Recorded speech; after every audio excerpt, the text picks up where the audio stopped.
વર્ષ 2008માં અમદાવાદમાં serial blast મામલે મોટા સમાચાર। 38 દોષિતોને ફાંસીની સજા યથાવત રાખવામાં આવી।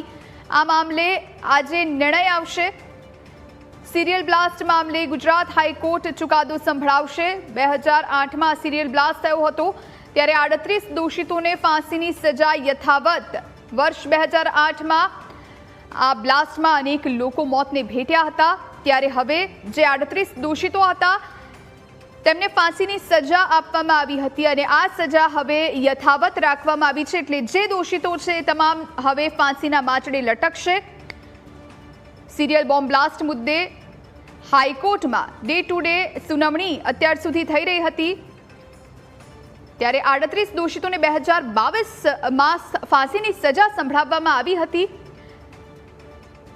અત્યાર સુધી શું થયું એના વિશે પણ વાત કરી લઈએ તો વિશેષ અદાલતે 18 ફેબ્રુઆરી 2022ના 38 દોષિતોને ફાંસીની સજા સંભળાવી હતી। સ્પેશિયલ કોર્ટના ચુકાદા સામે ગુજરાત હાઈકોર્ટમાં નિયમિત સુનાવણી પણ ચાલી। હાઈકોર્ટે કેસની ગંભીરતાને ધ્યાનમાં રાખીને સ્પેશિયલ બેન્ચની રચના પણ કરી। માર્ચ 2025થી આ કેસમાં ડેઇલી બેઝિસ પર સુનાવણી હાથ ધરવામાં આવી રહી હતી।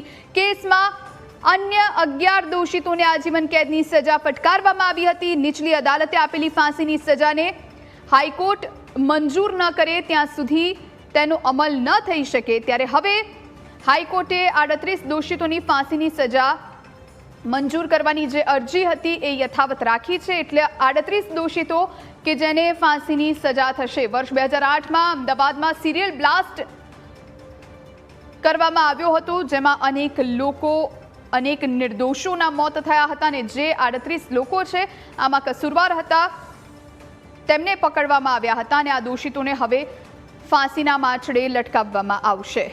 તો ફાંસીની સજા યથાવત રાખવામાં આવી છે। આ મોટા સમાચાર। 38 દોષિતોને ફાંસીની સજા યથાવત રાખવામાં આવી છે। આજ વિશે વધુ જાણકારી સાથે સંવાદદાતા જયેશ આપણી સાથે લાઈવ જોડાયા છે। જયેશ, જે 38 દોષિતો હતા 2008 અમદાવાદ સિરિયલ બ્લાસ્ટ કેસના એમને ફાંસીની સજા યથાવત રાખવામાં આવી છે। અત્યાર સુધી આ કેસમાં શું શું થયું, અત્યારે શું જાણકારી?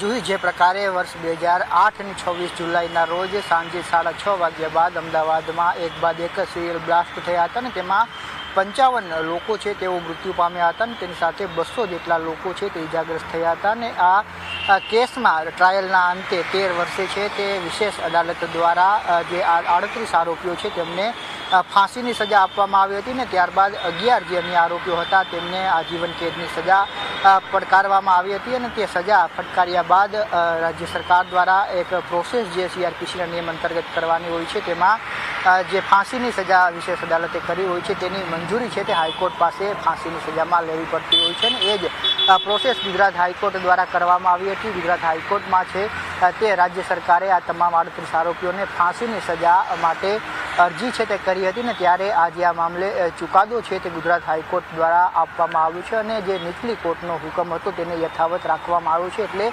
38 આરોપીઓ છે તેમને ફાંસીની જે સજા હતી તે યથાવત ગુજરાત હાઈકોર્ટે રાખી છે। તેની સાથે જે વળતર છે તેનો પણ આદેશ કરવામાં આવ્યો છે। જે મૃતકો છે તેમના પરિવારજનોને રૂપિયા 10 લાખનું વળતર ચૂકવવા માટે હુકમ કરવામાં આવ્યો છે। તેની સાથે જે પીડિતો છે તેમને રૂપિયા 5 લાખનો હુકમ ચૂકવવા માટે કરવામાં આવ્યો છે। એટલે આ એક સાથે 38 જેટલા આરોપીઓ દોષિતો છે તેમને ફાંસીની એક ઐતિહાસિક ચુકાદો છે તે અમદાવાદની વિશેષ અદાલતે 2022માં આપ્યો હતો। એક સાથે 38 આરોપીઓને ફાંસીની સજા સંભળાવવાનો રેર કેસ અમદાવાદમાં સિરિયલ બ્લાસ્ટનો હતો અને ત્યારે એ જે પ્રક્રિયા છે તે પૂર્ણ થઈ ચૂકી છે અને હવે 38 જે આરોપીઓ છે તેમને ફાંસીની જે સજા છે તે થવાની છે એ પ્રકારનો હુકમ ગુજરાત હાઈકોર્ટ દ્વારા કરી દેવામાં આવ્યો છે। ત્યારે મહત્વની વાત છે કે છેલ્લા 1.5 વર્ષથી ડે ટુ ડે હિયરિંગ આ બાબતનું ચાલતું હતું। તમામ વકીલો તમામ પક્ષકારો છે તેમને સાંભળવામાં આવ્યા છે અને ત્યારબાદ હવે અંતે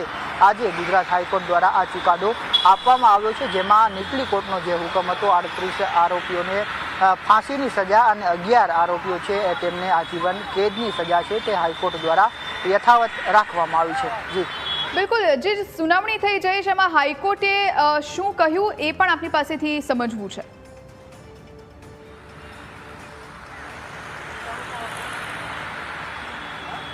જુઈ છેલ્લા 1.5 વર્ષથી આ પ્રક્રિયા છે તે હાઈકોર્ટમાં ચાલતી હતી અને તમામ પક્ષકારો છે તેમની દરરોજ છે તે સુનાવણી થતી હતી. કોરોના કાળ બાદથી આ સુનાવણી શરૂઆત થઈ હતી ને ત્યારે સુપ્રીમ કોર્ટનો આદેશ અને ત્યારબાદ હાઈકોર્ટની ડિવિઝન બેન્ચ દ્વારા એ નક્કી કરવામાં આવ્યું હતું કે દરરોજ ગુજરાત હાઈકોર્ટમાં આ બોમ્બ બ્લાસ્ટ મુદ્દે છે તે સુનાવણી થશે અને જે અરજી ગુજરાત સરકાર દ્વારા કરવામાં આવી હતી કે નીચલી કોર્ટના જે ફાંસીની સજા હતી તેને આ મંજૂરી માટે ગુજરાત હાઈકોર્ટમાં અપીલ કરવામાં આવી હતી. તેની સાથે 48 જેટલા આરોપીઓ છે તેમણે પણ નીચલી કોર્ટના ચુકાદાને છે તે હાઈકોર્ટમાં પડકાર્યો હતો ને ત્યારે આ બંને અરજીઓ રાજ્ય સરકારની અને દોષિતોની જે અરજી હતી તેમાં સંયુક્ત રીતે ડે ટુ ડે હિયરિંગ થઈ રહ્યું હતું. હિયરિંગમાં તમામ પક્ષકારોને સાંભળવામાં આવ્યા હતા અને ત્યારબાદ ચુકાદો છે તે રિઝર્વ રાખવામાં આવ્યો હતો. જે ચુકાદો આજે ગુજરાત હાઈકોર્ટના જસ્ટિસ A.Y. કોગજે દ્વારા સંભળાવવામાં આવ્યો છે. આજે માત્ર ઓર્ડર છે તે કરવામાં આવ્યું છે ને એ ઓર્ડરમાં 38 જે આરોપીઓ છે તેમની ફાંસીની જે સજા છે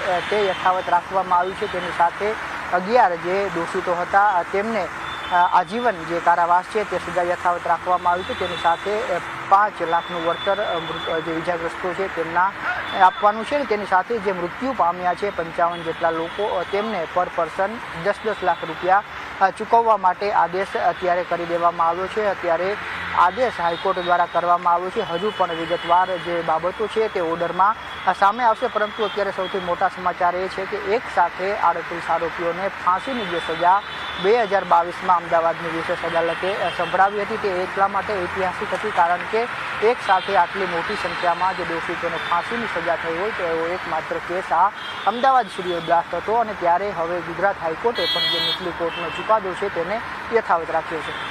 જયેશ, આભાર આપનો, આપ જોડાયાની જાણકારી આપી તે માટે.